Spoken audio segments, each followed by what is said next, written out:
Welcome back to another episode of Point B, a Sibros podcast where we interview industry experts about the latest innovations and trends in automotive technology and the connected vehicle industry. Tune in to learn about topics ranging from the next generation of electric vehicles to advances in connectivity and micromobility. I'd like to welcome back to our Point B podcast, Florian Rohde, managing partner of iProcess. Florian, thank you for coming back to our podcast and talking more about the transformation of the automobile industry. Thanks for having me again. I'm sure we'll have a great follow-up.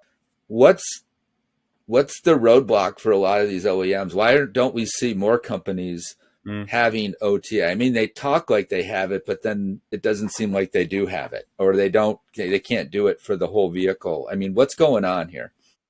So one thing is those long architectural life cycles. So the first, in the beginning, they had to understand that the customer needs and wants that. That took a while. They are at that point now. Talking to all the big OEMs, they all understand they need it.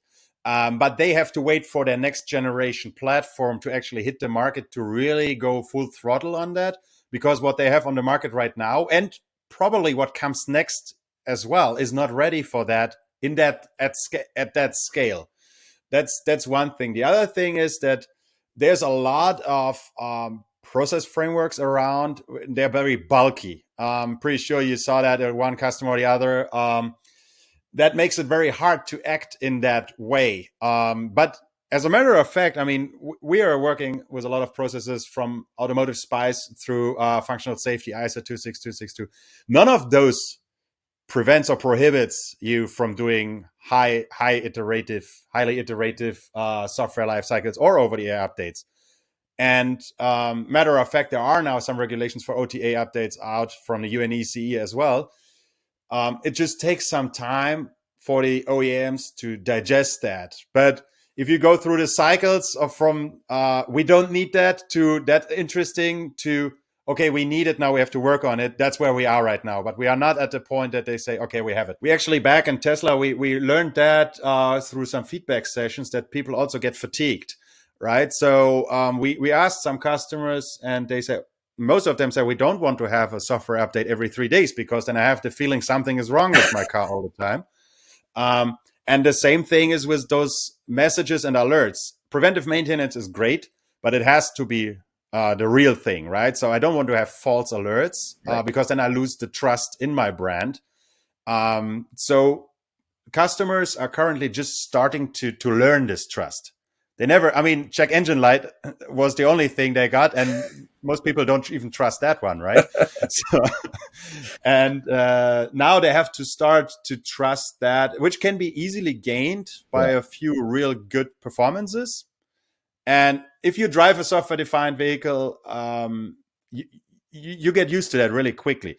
But I think you can also lose that trust really quickly by messing that up. In terms of the talent, the industry talent that's out there today, I mean, is it, I hear a lot about it. Is there a real deficiency in terms of being able to acquire the right talent in order for this transformation to take place, especially around software developers? There's definitely a change in the, let me say, demographics of the talent and what people are going towards. But I see that actually there is a good pool of new talent coming to the market. Of course, you have to give them a chance. I was always extremely impressed when I get fresh graduates into my team or even interns I haven't graduated yet. Those guys, this is awesome what they can do with computers. So we have to give them a chance.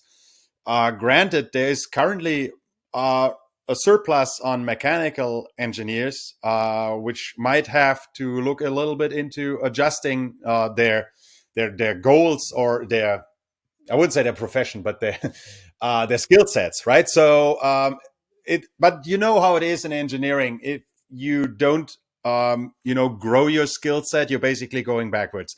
That's the case here as well. But the long story or the short answer to your question is, I think there is a good amount of talent pool coming because the kids these days, they see what we're doing and they are going into the same directions. It's extremely impressive what they can do already in middle school. We didn't do stuff like that when we were graduated. So that's true on the embedded side as well as the cloud side, right? You see growth on both sides. You're seeing an influx of talent coming in. It's just companies need to kind of find the right people that are graduating from these universities, grow them, right, and mentor them and make them productive as quickly as possible. Yeah, I think companies, especially the leaderships of the companies, they have to understand that they have the need for those people. Yeah. So the people are there, but right now they are probably getting pulled more into those, what you call the West Coast or Silicon Valley areas. But they are needed also in Motor City or somewhere in Germany. And the leadership of the companies have to do the shift in mindset and say, okay, we have to hire software guys, and we also have to hire software guys in our management positions so that they make the right decisions to make software-defined vehicles a thing. I mean, engineers are all the same. We're all the same kind of people, right? We like to solve problems and we like to see our work out there. Yeah. Right. And this ability to empower, especially the young generation, to have influence to the end product and have something to be proud of, and solve the problem that it's not easy to solve. That is what really makes those people enjoy their jobs. Right. I would say it's making a difference. Are they learning, and do they like the people they work with? And absolutely, money aside, those three things are the most important thing. Money doesn't keep you happy in the long run. It pays the bills, but you will not go to work for 30 years just for the money. So tell me what you think. What's the future look like 5 years from now? I mean, this industry is changing very quickly. Kind of what's Florian's kind of view of what's going to be happening over the next 5 years? I mean, this industry moves very slow in 1 year increments and super fast over 5 years. That's probably true of a lot of different things. But how do you see this industry evolving? I'd like to pull back the phone analogy. 10 years, everybody knew Nokia is the market leader, and Nokia will be the market leader forever. Today, I don't think Nokia is even their own company anymore, and nobody buys Nokia phones. So my 5 to 10 year outlook is all our cars will have all cars that come to the market will have some sort of integrated connectivity, V2V, V2X, or just internal server. It will have some sort of over-the-air communication in and out of the car, so software in, telematics data out. It will have some sort of integrated or advanced ADAS systems, probably level 3. I don't think we will get to level 4 in 5 years time frame. But the big thing is the companies should not just rest on their success of the past, like what Nokia did. They have to be very careful not to get lost either by by the new players on the market overtaking them, or there's also we see a lot of mergers and joint ventures and new partnerships coming up. So if you don't have the right vision right now, your company is in some heaps of trouble. To me, the term is lean all the time, right? And that's what I associate with, West Coast, is that lean innovation, being very quick, very nimble. I think the software-defined vehicle, that's, a very kind of term that's out there, can be, used however you want to describe something. But to me, it just says that you're going to be nimble and adapt very quickly to new market conditions.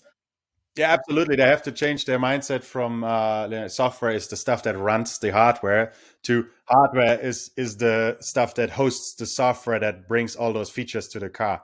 And you see, or we see, as I say, some of those players are, adjusting more than others. I'm very curious where the industry will go in the next 5 to 10 years. But I think it's a great time to be an engineer in the automotive world right now. Yeah. And do you think the EV adoption is going to happen faster or slower than what people are thinking? How are you seeing that EV adoption? I mean, you worked at Tesla, right? You were leading the charge in this area, no pun intended, but certainly, everyone's on board now. So, as a EV driver myself, and knowing a lot of EV drivers, people who ever owned an EV are never or rarely going back to a combustion engine car. I own that too for some reasons, because some cars are not made in an electric fashion yet. But it is, for me personally, it's so annoying when I take my Jeep out for the fun of it and I have to stop at a gas station. And it's like, I don't want to stop at the gas station. You know, my electric car is fully charged in the morning. I can go wherever I want. So I find that super annoying, and it's always empty, the tank, when I have no time. So, but in general, to answer your question, so the EV adoption is happening. I mean, we see more demand than we see product, but it's currently happening on the upper class of the income level, right? So we will have to see more affordable, and those will be limited in their purpose, right? So either shorter range or less acceleration, but more affordable vehicles. Not everybody needs a 3-ton SUV just to drive, to the shopping mall every day. So, but long story short, and it's very interesting when I talk to people who are not techies like we are, right? Yeah. So talking to friends and family who have nothing to do with the automotive industry, they all already made a transition at least halfway through. They're all at plug-in hybrids, right? So everybody who can actually afford buying a car, new or fairly new, is seriously considering that. So I think it's great to see that adoption. It's so much fun to drive those cars. But sure, we have, I mean, as engineers, we always have a lot of challenges to solve. That's why we became engineers. Right. So we're working on it. I think it's happening very quickly. I think, as insiders like ourselves, we're missing the outsider's view perspective. And Probably.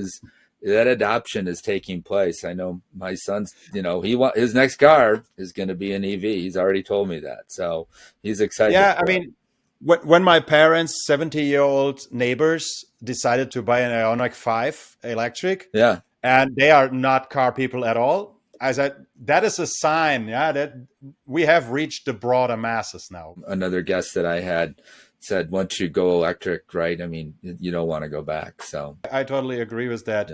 Yeah. Well, there's other mobility we have to figure out that can or will not be battery electric. That's a different topic, right? So heavy duty trucking and stuff like this, air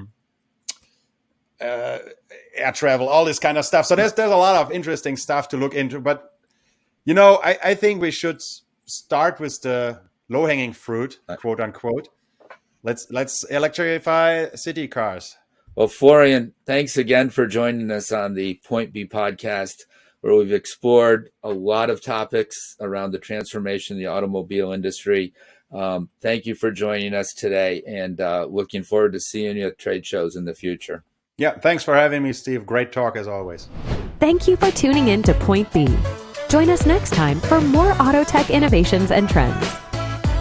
Point B is brought to you by Sibros.